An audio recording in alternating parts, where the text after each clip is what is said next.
Hello and welcome back. In this section, we are going to learn about remoting with the PowerShell. For now, we tried in the past lectures, we tried to perform all the scripts, all the syntaxes within the local computer, and we try to get the data from the remote. Let me show you what we have done with single command.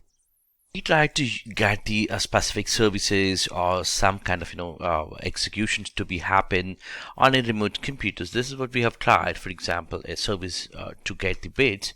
So we try to execute these kind of things. So what is happening if I try to execute? If you see for the first time, it was a little bit slow. That means if you're trying to execute these actions or these scripts on thousands of computers or maybe hundreds of computers, what would happen is it will go to each machine and executes the specific and then come back to the next machine and executes that. Let's say if I give here maybe there's no mission called XYZ example. So what would happen is, if you see, it's taking some time to read. So this is the same case when you try to do it on in your production with maybe machines which are in a LAN or maybe in a WAN, maybe somewhere in a distance place. So it takes some time. This is the backdrop.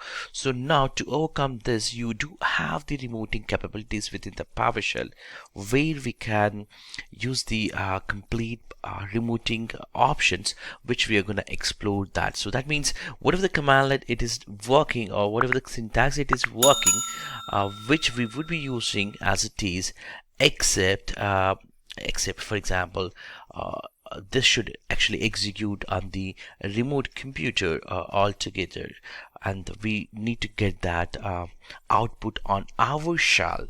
So instead of your RDP, instead of you do SSH to the remote computers, you actually gets that output on your screen or on your PowerShell console altogether. That's what we are going to try now. I will be covering all these in upcoming lectures. Thank you for watching this. It's just an introduction kind of thing.